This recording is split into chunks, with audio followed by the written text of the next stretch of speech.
बताइए, मैं 250 किलोमीटर दूर से आया हूँ। कल पुष्पराजगढ़ ब्लॉक के दो जगह 10 गात्र के कार्यक्रम थे। सुबह 6 साढ़े 6 बजे घर से निकला था, तब जाके 3 बजे यहाँ पहुंच पाया। इसलिए निकला था कि जिस तरीके का दुष्कृत यहाँ पे किया गया है, उससे यहाँ के मूल निवासियों के अंदर उबाल होगा, कुछ गर्मी होगी, ये सोच के निकला था साथियों। क्योंकि यहाँ से जो गर्मी आप लोगों की मैं लेके जाऊंगा, तो यहाँ से फिर सिंगरौली जिला जाना है मेरे को। कल एक भारतीय जनता पार्टी के नेता ने एक आदिवासी किसान को अपने ट्रैक्टर से कुचल के मार डाला, फरार है वो। ये कल की घटना है यही की। तो लगा कि यार मंडला जाऊंगा, मंडला से फिर सिंगरौली मेरे को जाना है कल परसों, तो वहां से कुछ गर्मी लेके जाऊंगा, कुछ ऊर्जा लेके जाऊंगा। तो आप लोग की तो आवाज ही नहीं निकल रही।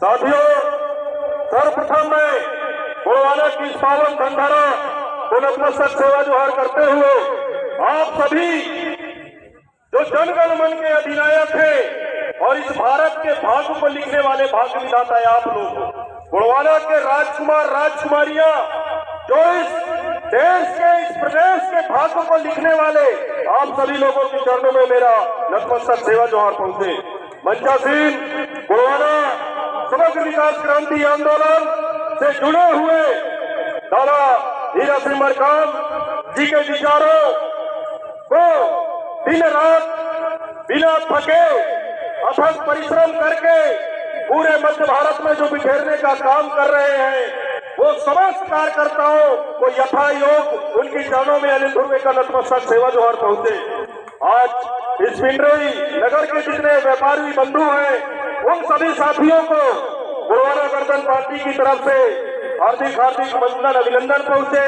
साथ ही साथ प्रिंट मीडिया, इलेक्ट्रॉनिक मीडिया के जो हमारे साथी लोग हैं, जो आज के इस कार्यक्रम की घटना का कवरेज कर रहे हैं, उन सभी का इस गुरुवाना गणतंत्र पार्टी की तरफ से हार्दिक हार्दिक वंदन अभिनंदन पहुंचे। साथ ही साथ मध्य प्रदेश पुलिस के जो नौजवान हैं, जो ईमानदारी से ठंड धूप वर्षा को सहते हुए देशभक्ति जनसेवा के कार्य कर रहे हैं, उन समस्त पुलिस के नौजवान साथियों को भी गुरुवाना गणतंत्र पार्टी की तरफ से हार्दिक हार्दिक वंदन अभिनंदन पहुंचे।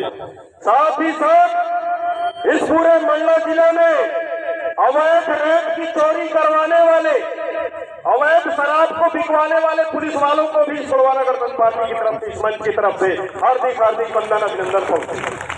आईबी, एलआईबी के लोग, सीआईडी के लोग जो आज इस कार्यक्रम को कवरेज करके इस प्रदेश के मुख्यमंत्री माननीय मोहन यादव जी, जो वर्तमान में गृह मंत्री हैं, उन तक हमारी आवाज को पहुंचाने का जो काम आईबी, एलआईबी, सीआईडी वाले हैं, उनको भी गुरुवाना गणतंत्र पार्टी की तरफ से हार्दिक हार्दिक वंदन अभिनंदन पहुंचे। साथियों, हिंदी साहित्य का एक मशहूर मुहावरा है कि जहां न पहुंचे रवि वहां पहुंचे कवि, है कि नहीं है? जहां न पहुंचे रवि वहां पहुंचे कवि, लेकिन जहां न पहुंचे कवि वहां पहुंचे अनुभवी। और आप लोगों को अनुभव करना पड़ेगा,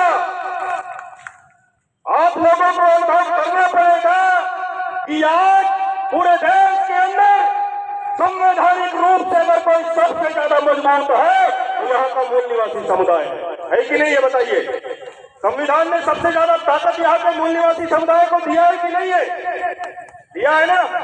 बाबा साहब भीमराव अम्बेडकर ने भारत के संविधान को जब लिखा तो सबसे ज्यादा अधिकार, सबसे ज्यादा ताकत इस देश के मूल निवासियों को ने दिया है। लेकिन हमारा दुर्भाग्य है कि सबसे ज्यादा सड़क में आंदोलन करते हुए आप हम लोग दिखाई दे रहे हैं। ये हमारा दुर्भाग्य है कि नहीं है? दुर्भाग्य है कि नहीं है? ये क्यों है हमारा दुर्भाग्य? आज साथियों, मैं मध्य प्रदेश की बात बताऊं, अनूपपुर जिले का मैं रहने वाला हूं।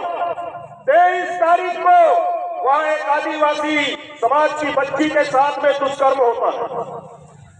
25 तारीख को वो थाना FIR लिखाने के लिए जाती है। 12 बजे से लेकर रात के 12:30 बज गए तब जाकर उसका FIR पंजीबद्ध हुआ। रात में 8 बजे मेरे को वहां पे जाना पड़ा था। रात में 8 बजे जब मैं गया हूं तो रात में 12:30 बजे FIR पंजीबद्ध होता है। यानी कोई आदिवासी समाज या किसी समाज की भी बहन बेटी हो, उसके साथ में कुछ भी अगर गलत हो रहा हो, थाना में अगर वो जाए, एक तो लोक लज्जा बस लोग जाते नहीं है थाना में, अगर किसी ने हिम्मत करके थाना पहुंच भी गए तो उनकी FIR दर्ज नहीं होती। 25 तारीख को आपके पिंडरई जिला FIR मेरे ख्याल से कितने तारीख को लिखा गया था, 26 तारीख को, 25 तारीख को मेरे को जानकारी मिल जाती है। 26 तारीख को मैं हमारे गुणवाना गणतंत्र पार्टी युवा मोर्चा के जिलाध्यक्ष को बोलता हूं कि भैया पिंडरई में कुछ ऐसा हो गया, देखो पता करो। तो कहे भैया ऐसा कुछ जानकारी तो हमको नहीं मिला।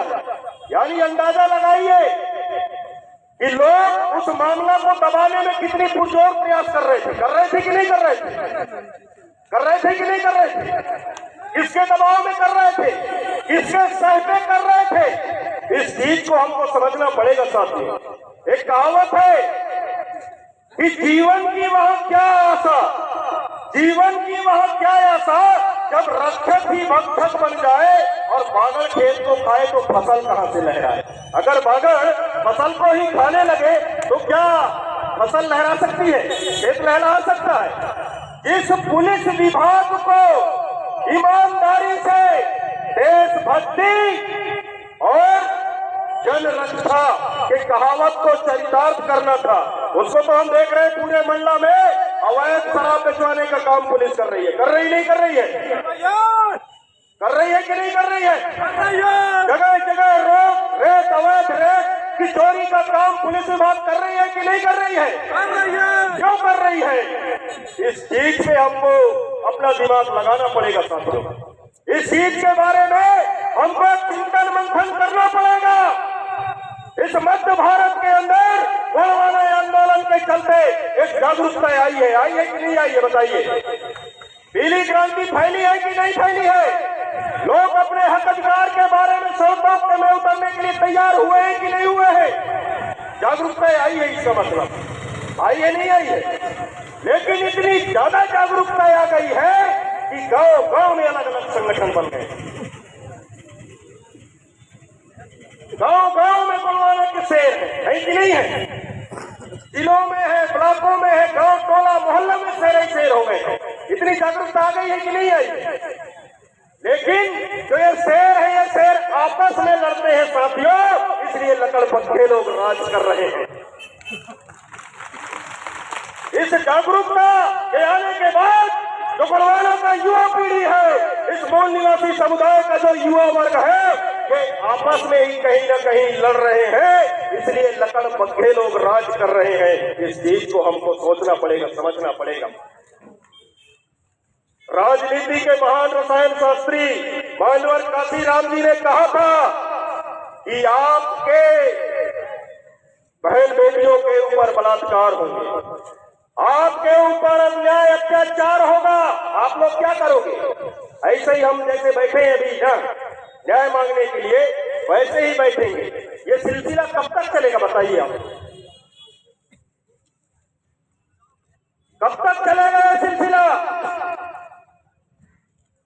इस सवाल का जवाब तो हम ही लोगों को देना पड़ेगा ना, कि कोई और आएगा बताइए, कोई और आएगा। फिर 2-4 दिन बाद, 2-4 महीने बाद फिर कहीं होगा, फिर थाना घेराव करने के लिए हम लोग आप सब लोग बैठेंगे। तो ये सिलसिला आखिर कब तक चलेगा।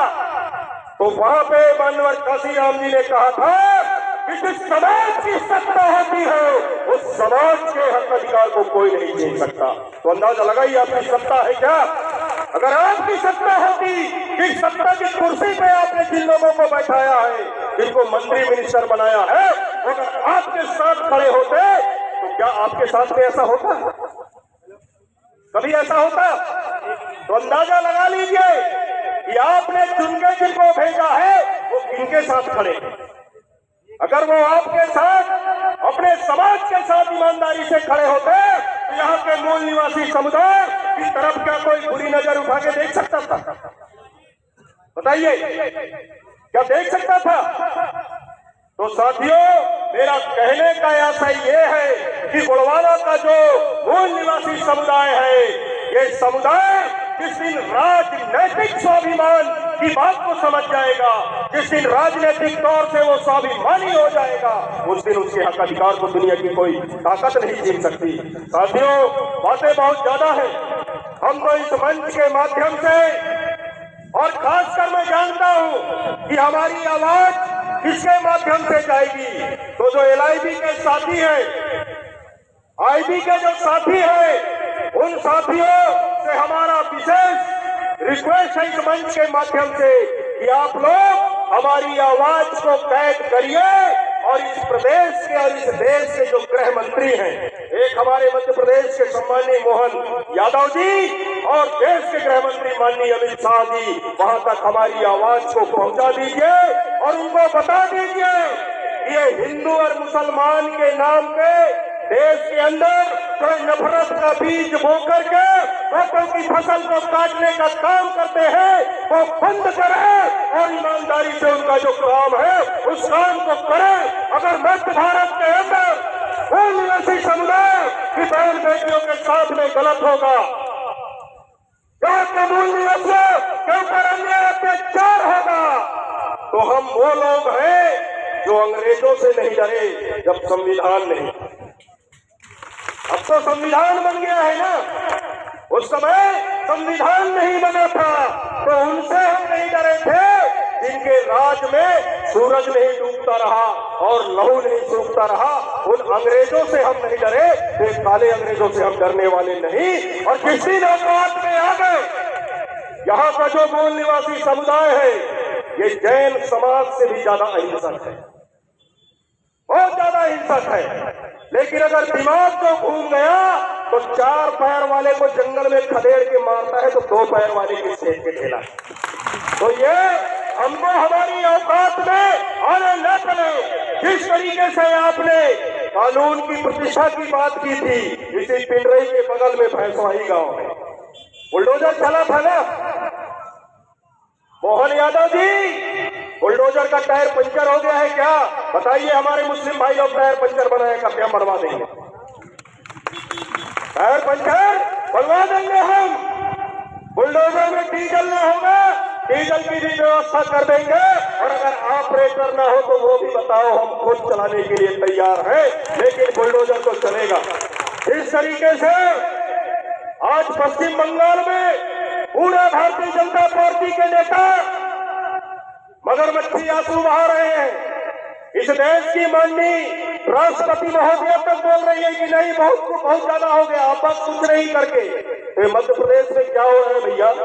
NCRB की रिपोर्ट हम देखे तो पूरे देश के अंदर यहाँ के मूल निवासियों के ऊपर सबसे ज्यादा अगर अन्याय अत्याचार हो रहा है तो 1 नंबर में बाबा योगी आदित्यनाथ का उत्तर प्रदेश है और दूसरे नंबर में मोहन यादव का मध्य प्रदेश है। और मोहन यादव जी उस दिन कृष्ण जन्माष्टमी के दिन नारा दे रहे थे कि जो राम कृष्ण जपेगा वही मध्य प्रदेश में रहेगा करके। तो क्या तेरे बाप का है मध्य प्रदेश? सभी का खून यहाँ के मिट्टी में शामिल है, ये किसी के बाप का नहीं है। ये देश चलेगा तो संविधान के आधार पर चलेगा, संविधान जो बोलता है उसके आधार पर चलेगा।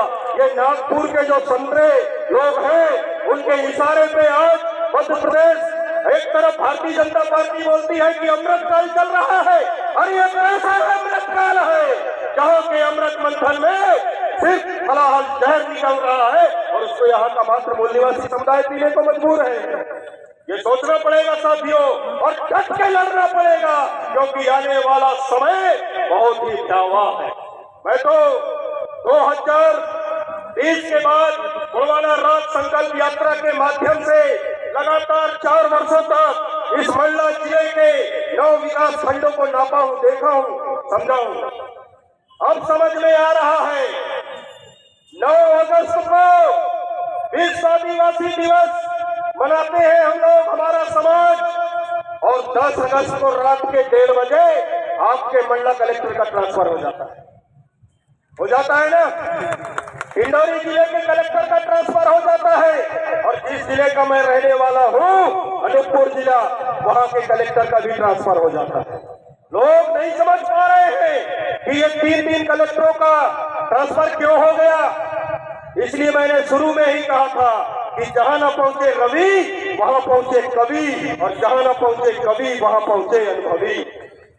दादा हीरा सिंह मरकाम जी ने 2005-06 के दौर में अमरकंटक मां नर्मदा के उद्गम स्थल से एक यात्रा का शुभारंभ किया करते थे। नर्मदा बचाओ, गुणवाना बचाओ, भारत कृषि भूमि बचाओ, भारत राष्ट्र बचाओ, ये उनका यात्रा चला करता था। हमारे घनसौर के बहुत साथी उसके गवाह हैं। 7 दिन तक वो चलते थे अमरकंटक के नर्मदा के किनारे किनारे घनसौर होते हुए चुटका में जाके समापन किया करते थे। वो दादा हीरा सिंह मरकाम को हम दादा क्यों बोलते हैं मालूम है? उनकी दिमागी दादागिरी के चलते इनको हम दादा बोलते हैं। उनकी उस यात्रा से केंद्र सरकार के 6 प्रोजेक्ट रुके थे। लोग गुणवाना के लोग नहीं समझ पाए, लेकिन दादा के खाली एक यात्रा, नर्मदा बचाओ, गुणवाना बचाओ, भारत भूमि कृषि भूमि बचाओ, भारत राष्ट्र बचाओ, मात्र इतना ही नारा था, ज्यादा बड़ा नारा नहीं था उनका। और सिर्फ उस यात्रा के चलते दादा हीरा सिंह मरकाम के जीते की चुटका परियोजना पूरा नहीं हो पाया सरकार का। ये उस यात्रा की देन है। हमारे डिंडौरी जिला या फिर अनूपपुर जिला के बॉर्डर में शोभापुर नर्मदा पर बांध बन रहा था, वो दादा की इस यात्रा के चलते रुका। आपका मवई मंडला जिले का मवई ब्लॉक और डिंडौरी जिले का उधर कमालपुर समनापुर ब्लॉक अपर गुड़नेर परियोजना चल रही है, वहां पे वो दादा के इस यात्रा इस आंदोलन के चलते रुका था। आपका बसैया बांध जो डिंडौरी जिला के निवास ब्लॉक और डिंडौरी मंडला जिला के निवास ब्लॉक और डिंडौरी जिला के महलवानी ब्लॉक, वो भी दादा मरकाम के उस आंदोलन के चलते रुका था। उधर आपका